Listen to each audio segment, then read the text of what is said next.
আসসালামু আলাইকুম। এই মুহূর্তে আমরা একটা গাছের শেপ তৈরি করব। মানে এই গাছে অনেকগুলো ব্রাঞ্চ বের হয়েছে, দেখেন 3-4টা বেশি হবে, 7-8টা ব্রাঞ্চ।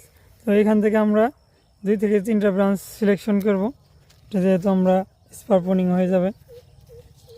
আর দেখেন সাইডের ছোটো যে ব্রাঞ্চগুলো আছে এগুলো আমরা ফেলাই দিতেছি সুন্দরভাবে।